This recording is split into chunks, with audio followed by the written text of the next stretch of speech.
Within a span of 4 days in late March 2026, the President of Ukraine made unannounced visits to Saudi Arabia, the UAE, and Qatar, 3 countries that, until recently, had carefully avoided taking sides in the war in Eastern Europe. He left each one with a signed agreement. He also left with something arguably more valuable: strategic positioning in a global landscape that is shifting faster than at any point in the last decade. At the same time, Canada committed to sending Ukraine over 400 armored vehicles and extended its military training mission through 2029. And in Washington, peace talks with the United States produced a framework that is, by Zelensky's own account, 90% complete. What does this accumulation of agreements, partnerships, and diplomatic activity actually mean? That is what this analysis is about. To understand the significance of Zelensky's 2026 diplomatic moves, you need to understand the environment in which they are happening. Ukraine entered 2026 in its 5th year of full-scale conflict with Russia. The front lines in the east had stabilized into a grinding, attritional contest with relatively limited territorial movement in either direction. Ukrainian defense production had grown dramatically. From an estimated $1 billion annually in 2022 to projections of $50 billion or more for 2026. The country had developed one of the most sophisticated drone ecosystems in the world, born of necessity and refined through years of countering Russian and Iranian-designed aerial systems at scale. Diplomatically, Ukraine had spent most of 2024 and 2025 working to deepen relationships with European partners, maintaining pressure on the United States for continued support, and managing the tension between its need for military assistance and the shifting priorities of the Trump administration. Washington's focus had been divided across a growing list of geopolitical concerns. Most significantly, the deteriorating situation with Iran that came to a head on February 28, 2026, when the United States and Israel launched joint strikes on Iran. That event, and what followed, created a window of strategic opportunity for Ukraine that Zelensky moved to exploit with speed and precision. Ukraine has become one of the world's leading producers of sophisticated, battlefield-proven drone interceptors, as Russia has been deploying Iranian-designed drones against Ukrainian cities since 2022. This expertise, developed under the most demanding operational conditions imaginable, suddenly had a new and urgent market. The Gulf Arab states that were facing the same category of aerial threat from Iran, applied in a different theater. The strategic logic of what Zelensky did next follows directly from this coincidence of circumstances. Ukraine had something the Gulf needed. The Gulf had something Ukraine needed. The Iran conflict created the urgency. What remained was execution. From March 26 to March 29, 2026, Zelensky conducted a rapid-fire series of visits to Gulf Arab states, Saudi Arabia, the UAE, and Qatar, that were unannounced until they were already underway. The diplomatic choreography was deliberate, low-profile, high-substance, and structured to move from initial agreement to signed framework as quickly as possible. Saudi Arabia, March 27. The first stop was Jeddah, where Zelensky met with Saudi Crown Prince Mohammed bin Salman. Ukraine had signed an agreement on defense cooperation with Saudi Arabia that lays the foundation for future contracts and investment, with Zelensky stating, "We are ready to share our expertise and systems with Saudi Arabia and to work together to strengthen the protection of lives." The substance of what Ukraine is offering to Saudi Arabia is specific and operationally relevant. Saudi Aramco, which operates the world's largest oil processing facility at Abqaiq in the eastern province, a facility that has faced repeated drone targeting since the conflict with Iran began, has entered direct talks with Ukrainian companies to procure counter-drone interceptors for protecting its energy infrastructure. The economics of what Ukraine is proposing are significant. Ukraine's industry can produce around 2,000 interceptor drones per day, a volume that dwarfs the annual output of many premium missile defense systems, at roughly the cost of a used car per unit. The Gulf states, by contrast, have been relying primarily on Patriot and THAAD interceptor missiles to counter Iranian aerial threats. Each Patriot interceptor costs hundreds of thousands of dollars. The arithmetic strongly favors the Ukrainian alternative for the lower-end threat profile. Ukraine reversed a policy from 2022 that had banned most weapons exports, with Zelensky announcing a temporary export license mechanism on March 7 that allows manufacturers to ship equipment to approved buyers almost instantly, with air defense systems receiving priority classification. Germany also facilitated the arrangement, introducing a temporary general export license in March valid through September 2026 that allows Ukrainian defense manufacturers to contract and ship to Gulf buyers without the multi-month approval processes normally required. The second stop was Abu Dhabi, where Zelensky met with Emirati President Mohammed bin Zayed Al Nahyan. Zelensky said, "We agreed to cooperate in the field of security and defense. Our teams will finalize the details." He added, "Protection must be sufficient everywhere. That is why we are open to joint work that, in a strategic perspective, will certainly strengthen our peoples and the protection of life in our countries." The UAE context is particularly significant for understanding the strategic stakes.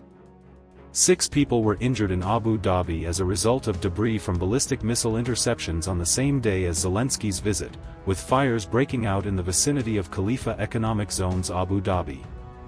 The threat Zelensky was offering to help address was not theoretical, it was active and ongoing during the diplomatic discussions themselves. Zelensky met with Ukrainian anti-drone experts who had been deployed to the UAE to help protect lives, stating, "Today, Ukraine not only needs assistance but is also ready to support those who support us." The UAE had historically maintained a position of careful neutrality on the Russia-Ukraine conflict, providing a platform for diplomatic contacts including intelligence service meetings on prisoner exchanges. The defense cooperation agreement signed during Zelensky's visit represented a meaningful departure from that posture. Later the same day, Zelensky traveled to Doha for a meeting with Qatar's Emir Sheikh Tamim bin Hamad Al Thani. Qatar and Ukraine signed a defense agreement that includes collaboration in technological fields, development of joint investments, and the exchange of expertise in countering missiles and unmanned aerial systems. The agreement with Qatar involves joint defense industry projects, the establishment of co-production facilities, and technological partnerships between companies. According to Zelensky's account of the deal's scope, this is a notably more ambitious framework than a simple expertise-sharing arrangement. Co-production facilities mean physical infrastructure, manufacturing capacity, established in partnership between Ukrainian and Qatari entities. If implemented at scale, this represents a structural deepening of the defense-industrial relationship, not merely a transactional one. Zelensky confirmed that Ukraine has signed 10-year security agreements with Saudi Arabia and Qatar, and expects to shortly finalize a similar agreement with the UAE. Ukraine has deployed 228 counter-drone specialists across 5 regional partners: Jordan, Qatar, the United Arab Emirates, Saudi Arabia, and Kuwait. To help intercept incoming threats, an expansion from roughly 201 personnel a week earlier, Saudi Crown Prince Mohammed bin Salman, UAE President Mohammed bin Zayed, Qatar's Emir Tamim bin Hamad, and Jordan's King Abdullah II each described Ukraine as a strategic partner and expressed interest in expanding cooperation, although all spoke only in terms of regional security and stability, pointedly avoiding direct comment on the Russia-Ukraine war itself. That framing is itself significant. The Gulf states are entering a defense-industrial relationship with Ukraine while maintaining deliberate ambiguity about their position on the Eastern European conflict. They are not, in their public statements, endorsing Ukraine's war effort against Russia. They are responding to a common threat from Iran using Ukrainian expertise. The distinction matters for their diplomatic positioning, particularly regarding their significant economic ties with Russia. Zelensky's Gulf strategy is analytically coherent on multiple levels, and understanding each level clarifies what Ukraine is actually trying to achieve. The most direct logic is the Interceptor swap. Kyiv has proposed swapping its interceptors for the vastly more expensive air defense missiles that Gulf countries are using to counter Iranian aerial systems. Ukraine says it needs more of them to defend against near-daily Russian aerial attacks. In the first 3 days of the Iran conflict alone, the United States and its Gulf partners burned through more than 800 Patriot interceptors, more than Ukraine received all winter, even as U.S. forces simultaneously conducted large-scale operations across Iran. That dual consumption rate is why Kyiv is trying to trade a cost-effective layer of defense for a scarce and expensive one. Ukraine faces what Zelenskyy has called a big deficit of Pac-3 Patriot missiles used to intercept ballistic threats from Russia. The Gulf states have them in large quantities, acquired through decades of American arms sales. The Iran conflict is consuming those stocks at an accelerating rate. A swap arrangement, Ukrainian low-cost interceptors for Gulf-held Patriot missiles, addresses both parties' immediate operational needs. Ukraine's defense industry production capacity has grown exponentially since 2022, from an estimated $1 billion to projections of $35 billion in 2025 and at least $50 billion expected in 2026. In exchange for defense cooperation, Ukraine will receive substantial funds to develop its own arms industry and drone production, as well as access to foreign technology. The Gulf agreements are, in part, an industrial policy instrument. Ukraine is internationalizing its defense production base, building co-production arrangements, and accessing capital for R&D at a moment when European and American funding is under pressure from competing demands. As Zelenskyy repeatedly emphasized during the Gulf tour, Ukraine and its hosts are, in effect, confronting a shared challenge. Russia and Iran are allied powers whose coordination is undermining stability in their respective regions. Zelenskyy stated that Russian intelligence is collecting and passing information to Iran about key energy infrastructure in the Persian Gulf, including oil and gas fields, processing facilities, pipelines, and terminals. This framing positions the Russia-Ukraine conflict and the Middle East conflict as two theaters of the same broader strategic problem. If Gulf states accept that framing, even implicitly, through the act of entering defense agreements with Ukraine, it strengthens Kyiv's argument that support for Ukraine is not charity toward a distant conflict but investment in a globally relevant security architecture.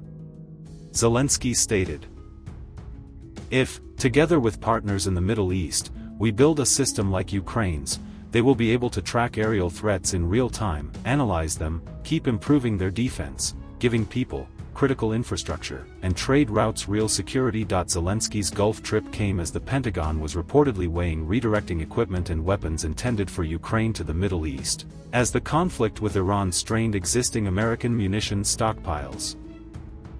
By making Ukraine indispensable to Gulf states at precisely the moment when the U.S. is most focused on the Middle East, Zelenskyy is hedging against the risk that American support for Ukraine is deprioritized. If Ukraine has defense partnerships with Saudi Arabia, the UAE, and Qatar, key U.S. allies in the Middle East, those partners have an interest in Ukraine's continued operational capacity and in maintaining the value of the expertise Ukraine is providing to them. Ukraine's Gulf strategy is, in part, a sophisticated form of alliance insurance. While Zelenskyy was conducting his Gulf diplomatic tour, a separate but equally significant development had unfolded in Ottawa the previous month. On February 24, 2026, coinciding with the 4th anniversary of Russia's full-scale invasion of Ukraine, Canadian Prime Minister Mark Carney announced a comprehensive new military assistance package. Canada is donating an additional $2 billion of military equipment, including more than 400 armored vehicles, to Ukraine as the war enters its 5th year. The vehicle package has two main components. The shipment includes 66 light armored vehicles, 6 platforms produced by General Dynamics, and 383 Senator armored vehicles manufactured by Canadian company Rosell, both designed to improve troop mobility and protection on the battlefield. These are meaningfully different platforms serving different operational roles. The LAV-6 vehicles represent a heavier category of armored platform, offering increased protection, firepower integration options, and battlefield mobility suited for mechanized operations. They are designed for the kind of combined arms maneuver warfare that defines contested frontline environments. The Senator, by contrast, is a lighter protected mobility platform. In Ukraine, Senator vehicles have been widely used for troop movement near contested areas, evacuation of wounded personnel, and protection of logistics convoys operating under drone and artillery threat. They are not frontline assault vehicles, they are the connective tissue of a military's logistics and medical evacuation architecture, the platforms that keep units supplied, reinforced, and able to treat their casualties without the losses that come from operating in unprotected vehicles. The scale of the Canadian commitment requires some historical context. Including the February 2026 announcement, Canada has since 2022 committed more than $25.5 billion in overall aid to Ukraine, including fiscal assistance, humanitarian aid, and $8.5 billion in direct military assistance. The training dimension of the package is at least as significant as the hardware. Canada's Operation UNIFIER, the long-running military training mission supporting Ukrainian forces, has been extended for an additional 3 years, continuing through 2029. Operation UNIFIER was first launched in 2015 following Russia's initial aggression against Ukraine, and has trained tens of thousands of Ukrainian service members. After the 2022 invasion, training activities were relocated primarily to Allied territory in Europe, where Canadian instructors continue preparing Ukrainian recruits and leadership cadres. The extension through 2029 is a strategic signal. Canada is committing to the long game, regardless of what happens with peace negotiations in the near term. Even if a ceasefire is achieved in 2026, the rebuilding and reconstituting of Ukraine's armed forces will require years of institutional support. The UNIFIER extension ensures that Canadian expertise remains embedded in that process. The announcement also included new sanctions targeting Russia's war economy, specifically financial enablers, cryptocurrency infrastructure, and sectors linked to Russia's military-industrial base, including drone production and artificial intelligence systems. These sanctions represent a different kind of strategic instrument, not delivering capability to Ukraine, but degrading the economic and technological resources available to the opposing side. The targeting of drone production infrastructure is particularly notable given the centrality of aerial systems to the current conflict dynamics in both Eastern Europe and the Middle East. Canadian Defence Minister David McGuinty was explicit about the long-term industrial intent behind the package. McGuinty said the purchases for Ukraine are not being made at the expense of rearming the Canadian military, stating, "As part of our defence industrial strategy launched last week, we are hyperstimulating the defence sector, and expressing confidence that production would increase at both General Dynamics and Rosneft to serve both Ukrainian and Canadian requirements." This framing matters. Canada is not depleting its own stocks to support Ukraine, it is expanding production capacity to serve both simultaneously. The Ukraine commitment is functioning as a demand stimulus for the Canadian defence industrial base, creating the scale economies that allow both allies to benefit. The most complex and consequential strand of Zelensky's 2026 diplomatic activity is the ongoing negotiation with Washington over a peace framework and security guarantees for Ukraine. The architecture of what has been discussed is a 20-point peace proposal developed by Ukraine in response to a 28-point plan put forward by the Trump administration.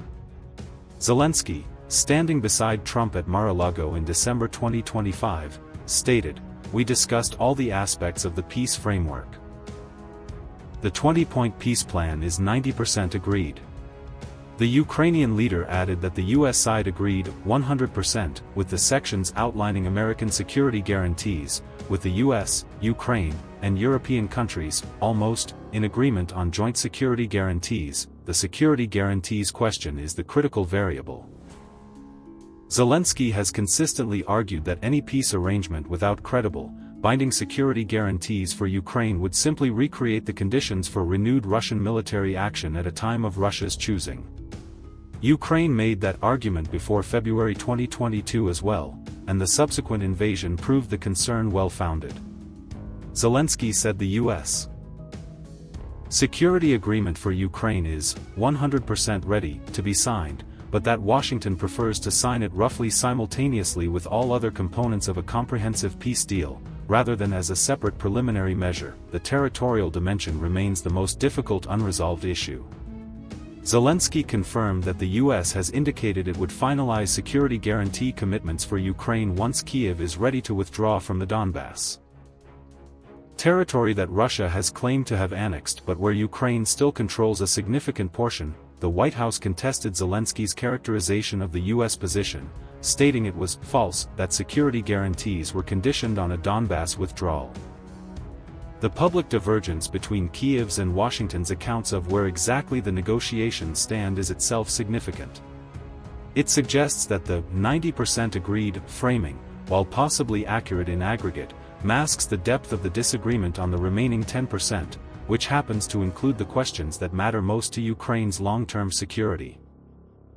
Zelensky indicated that the Trump administration wants a peace deal concluded by June 2026, before Trump pivots attention to preparations for the midterm elections, a timeline that Zelensky described as ambitious, both because of remaining gaps between Russia and Ukraine and because Ukrainian law requires a national referendum before any peace agreement can be formally ratified, a process that takes several months.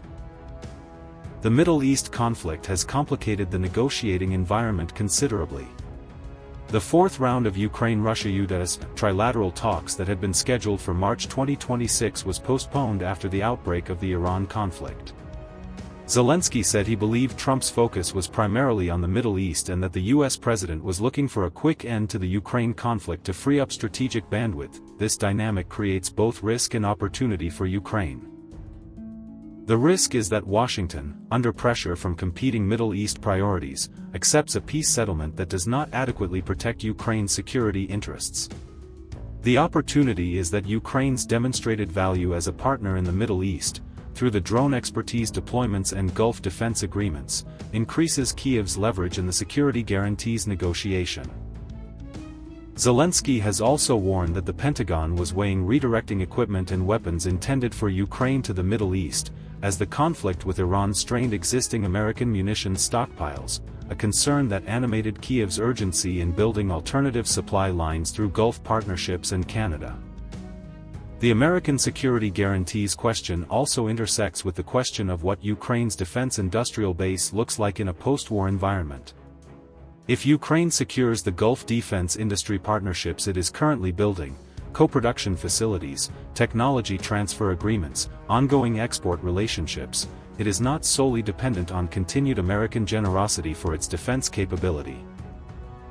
That structural independence strengthens Kyiv's negotiating position and reduces the leverage that any future administration in Washington might seek to exercise over Ukrainian strategic decisions. Underlying all of Zelensky's 2026 diplomatic activity is a narrative framework that Ukraine has been developing and that the events of 2026 have made substantially more persuasive. Russia and Iran are not merely parallel problems.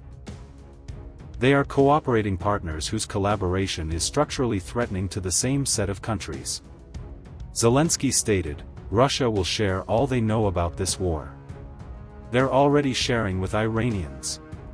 He argued that Moscow has a strategic interest in prolonging instability in the Middle East to divert U.S. attention and resources away from Ukraine.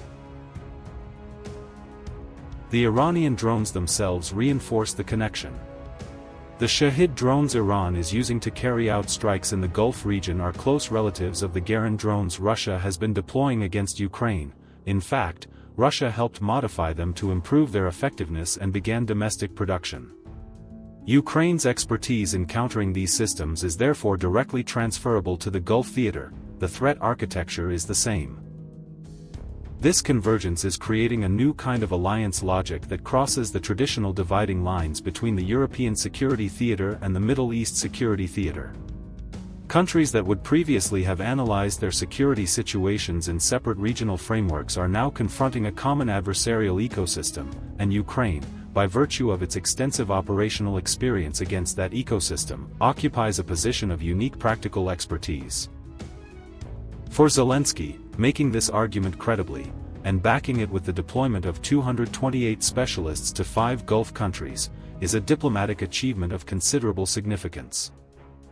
Zelensky's 2026 diplomatic activity, the Gulf Tour, the Canada Package, the Washington Peace Framework discussions, is not a series of disconnected events. It is a coherent strategic program designed around a single core insight: Ukraine's long-term security depends on making itself indispensable to a broad enough coalition of partners that no single country's change of priorities can fundamentally alter Ukraine's strategic position. The Gulf agreements accomplished this by opening a new theater of partnership with countries that were previously neutral. The Canada Armoured Vehicle Commitment and UNIFIER extension accomplished this by anchoring long-term defense industrial and training relationships with a key NATO ally. The Washington Framework accomplishes this by, if successfully concluded, providing formal security guarantees from the world's most capable military power. Each piece reinforces the others.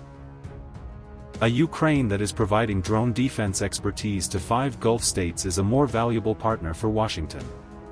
A Ukraine that has a $2 billion Canadian armored vehicle commitment is demonstrating to Washington that other allies are investing at scale. A Ukraine that has a nearly complete peace framework with the United States has a stronger case to make to Gulf partners that its strategic future is secure. The chess analogy in the title is appropriate, not because these are clever tactical maneuvers in isolation, but because each move is designed to improve the board position for moves that come later. Whether the game produces the outcome Zelenskyy is working toward depends on factors he cannot fully control. The trajectory of the Iran conflict, the decisions of the Trump administration as midterm political pressures build, and the willingness of Russia to engage with a peace framework that preserves a viable Ukrainian state. What is clear from the events of early 2026 is that Ukraine, after 4 years of a conflict that many analysts initially thought would conclude in weeks, has transformed itself into a country with a defense industry worth $50 billion, with specialized military expertise sought by major regional powers, and with a diplomatic posture that is actively shaping the geopolitical environment rather than simply responding to it. That transformation, and what it means for the resolution of the conflict in Eastern Europe, is the story that will define the remainder of 2026.